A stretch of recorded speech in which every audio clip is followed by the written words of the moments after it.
सोनाली, हां मी स्वयंपाकाचं बघते, तू सासूबाईंच्या गुडघ्याला तेल लावून दे जा. हे घ्या. सारिका, परवाशी ठाण्याला ताईच्या घरी कार्यक्रम आहे, जाऊन येऊ आपण दोघं. या ठाण्याला मग एक काम करूया की आईनं पण घेऊन जाऊया. अगं आईला कुठे घेऊन जातेस?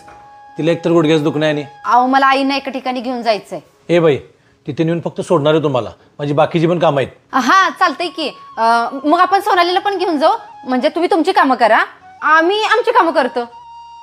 काय बाई, या पोरी कुठे घेऊन चाललेत काय माहिती मला. चल. मध्ये हे जे सफेद दिसतंय याला गादी आपण बोलतो, तर ती तुमची गादी झिजत चाललेली आहे. त्याच्यासाठी ॲडमिट होण्याची काही गरज नाही आणि इथे चीरफाड पण आपण करत नाही. ठीक आहे आई, आपण करूनच घेऊयात.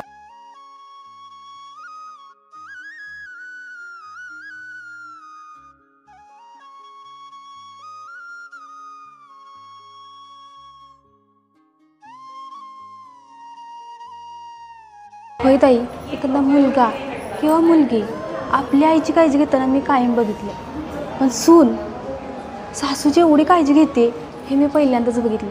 कशी काय तुम्ही आईंची एवढी काळजी घेताय? अगं सोना, तुला आत्ता मी आईंची काळजी घेते हे दिसतंय, पण आपल्या सासूबाईंनी मी गरोदर असताना मला काय खायला पाहिजे काय नाही, माझ्या आजारपणात, माझी डिलिव्हरी झाल्यावर लई काळजी घेतल्या गण, लई जपले. माझ्या पोरांना तर त्यांनी एवढा जीव लावला आहे, मला कधी त्या पोरांची काळजी पण वाटली नाही.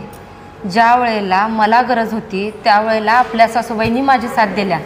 त्यामुळं आत्ता त्यांच्या म्हातारपणात मी त्यांना जपणं हे माझं कर्तव्य आहे गं. आणि नात्यांमध्ये असेच देवाणघेवाण असत्या. ज्या वेळेला माझं काय मी आजारपणामुळं करू शकत नव्हते, त्यांचा हात पाय चालत होतं की गं, त्यावेळेला त्यांनी मला जपलं. मग आत्ता त्यांना आपण त्यांच्या आजारपणात, त्यांच्या दुखणात, त्यांच्या म्हातारपणात एकटं सोडून चालणार आहे का सांग बरं? कळतंय का? अगं नको नको, मी चालते, मी बरी आहे आता.